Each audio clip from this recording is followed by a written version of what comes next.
नमस्कार. कधी विचार केलाय की अगदी साध्या रोजच्या वाटणाऱ्या गोष्टींमध्येच कधी-कधी सगळ्यात मोठी रहस्य दडलेली असू शकतात? आज आपण अशाच एका आवाजाबद्दल बोलणार आहोत. तो आवाज आहे ओम. आता हा एक साधा शब्द वाटतो नाही का? पण असं म्हणतात की यात एक खूप मोठं लपलेलं मूल्य आहे. चला तर मग यामागची गोष्ट काय आहे आणि यातलं सत्य काय आहे ते जाणून घेऊया. ही गोष्ट आहे एका तरुणाची. त्याला असं वाटत होतं की एक असा गुप्त मंत्र आहे जो मिळाला तर तो जगात काहीही मिळवू शकतो. आणि याच मंत्राच्या शोधात त्याची यात्रा सुरू झाली, जी त्याला एका आश्रमापर्यंत घेऊन आली.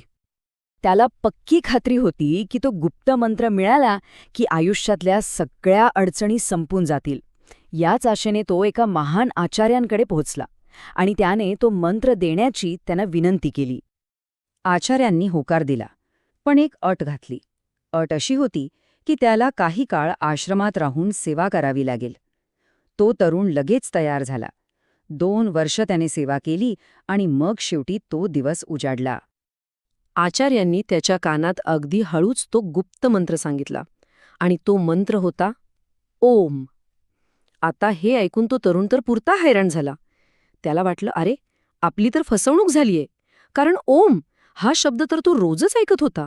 आश्रमात कुणी आपल्या मुलाला ओम नावाने हाक मारायचं तर काही जण सहज हरिओम म्हणायचे. मग हा कसला आलाय गुप्त मंत्र? तो नाराज होऊन तडक आचार्यांकडे परत गेला आणि म्हणाला, हा कसला गुप्त मंत्र? हा तर सगळ्यांनाच माहिती आहे. तेव्हा आचार्य शांतपणे हसले आणि त्यांनी त्याला एक नवीन काम दिलं. एक असं काम ज्यात त्याच्या प्रश्नाचं उत्तर लपलेलं होतं.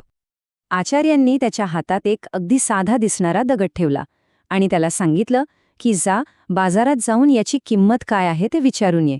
पण अट एकच होती, हा दगड विकायचा नाही, फक्त किंमत विचारायची. तो तरुण बाजारात गेला. एका भाजीवाल्याला दगड दाखवला तर तो म्हणाला, ह्या दगडासाठी मी तुला 2 बटाटे देईन. बरं. पुढे तोच दगड घेऊन तो एका सोनाराकडे गेला. सोनार तो दगड बघून आश्चर्यचकितच झाला. तो म्हणाला, अरे, हा तर अनमोल हिरा आहे. हे रत्न तुला कुठून मिळालं? मी माझं अख्खं दुकान जरी विकलं ना तर याची किंमत चुकवू शकणार नाही. तो तरुण पुरता गोंधळून गेला आणि तसाच आचार्यांकडे परत आला. त्याने सगळा प्रकार सांगितला. तेव्हा आचार्य हसून म्हणाले, पाहिलंस, त्या दगडाचं खरं मूल्य फक्त त्या सोनाराला कळलं. बाकीच्यांसाठी तो एक साधा दगड होता. आपल्या ओम मंत्राचंही अगदी तसंच आहे. त्याचं खरं मूल्य हे जाणकारांनाच कळतं. तर मग प्रश्न हा आहे की त्या सोनाराप्रमाणे ज्यांना ओमचं खरं मूल्य माहीत आहे, त्यांना असं काय दिसतं त्यात?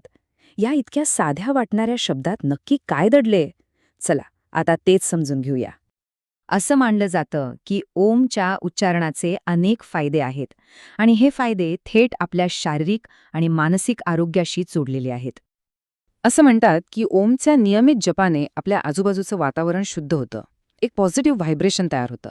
यामुळे एकाग्रता वाढायला मदत होते, शरीरातले टॉक्झिन्स बाहेर पडतात आणि सगळ्यात महत्त्वाचं म्हणजे मन शांत होतं.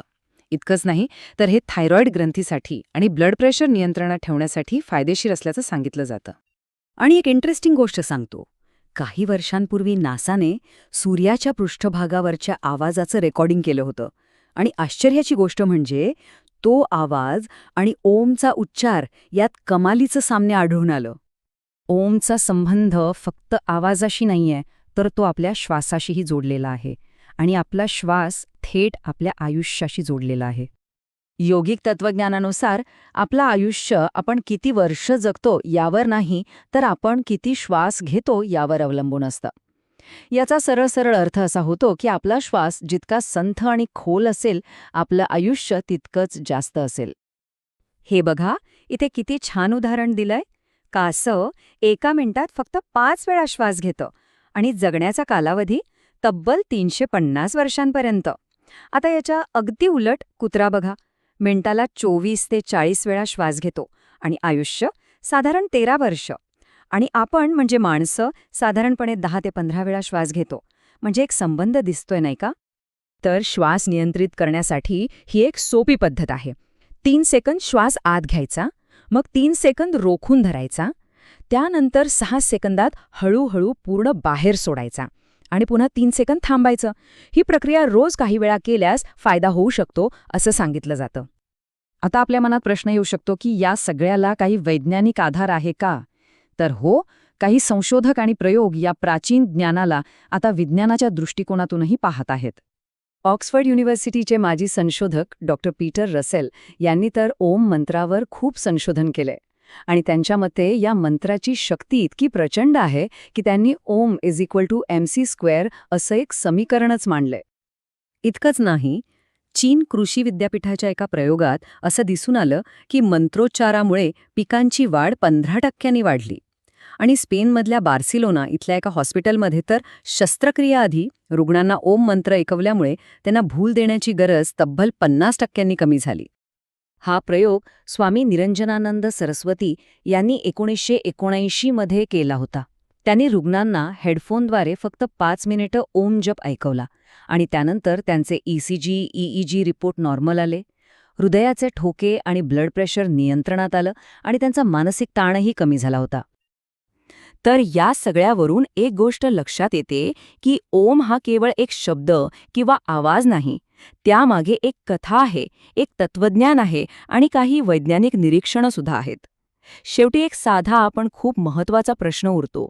जर एखादी गोष्ट इतकी सोपी असेल, विनाखर्चिक असेल आणि कुठलेही साईड इफेक्ट्स नसताना फायदे देऊ शकत असेल, तर ती करून बघायला काय हरकत आहे?